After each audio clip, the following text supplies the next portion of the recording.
சிவராத்திரி தோன்றிய கதை தெரியுமா? மகிமை மிக்க இந்த மகா சிவராத்திரி தோன்றியது திருவண்ணாமலை தலத்தில்தான் என்பது பலருக்கும் தெரியாத ரகசியமாக உள்ளது.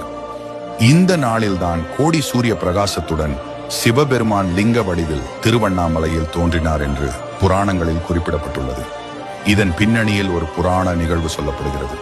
விஷ்ணுவுக்கும் பிரம்மாவுக்கும் ஒரு தடவை தம்மில் யார் பெரியவர் என்ற சண்டை ஏற்பட்டது. அவர்களது சண்டையை தீர்த்து வைக்குமாறு தேவர்கள் அனைவரும் சிவபெருமானிடம் முறையிட்டனர். அதை ஏற்று சிவபெருமான் மிகப்பெரிய நெருப்பு பிழம்பாக விஷ்ணு பிரம்மா இருவர் முன்பும் தோன்றினார்.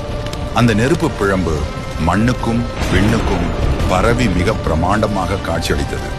அந்த நெருப்பு பிழம்பு விஷ்ணு பிரம்மா இருவரிடமும், எனது அடிமுடியை யார் முதலில் தொட்டு வருகிறீர்களோ அவரே இந்த உலகின் பெரியவர் ஆவார் என்றது.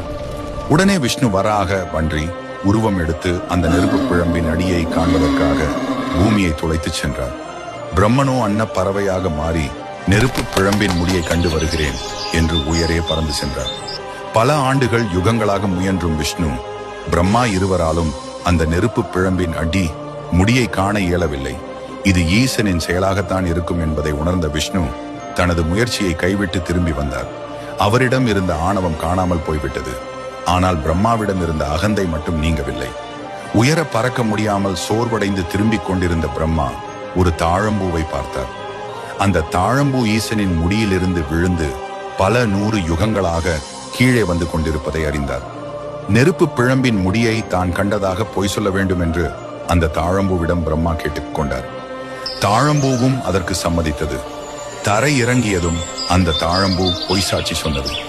அவ்வளவுதான். நெருப்பு பிழம்பாக இருந்த சிவபெருமானுக்கு கோபம் பொத்துக்கொண்டு வந்தது. அந்த நெருப்பு பிழம்பில் இருந்து சிவபெருமான் வெடித்துக்கொண்டு லிங்க வடிவில் வெளியில் வந்தார்.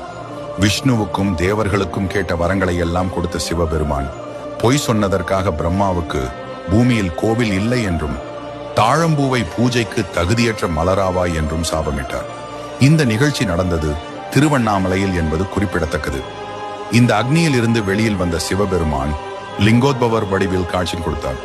இதனால் திருவண்ணாமலையில் தான் முதலில் லிங்க வழிபாடு தோன்றியது என்பது உறுதியாகிறது. மாசி மாத சிவராத்திரி அன்று இந்த நிகழ்வு நடந்ததால் அது மகா சிவராத்திரி என்று சிறப்பித்து கூறப்படுகிறது.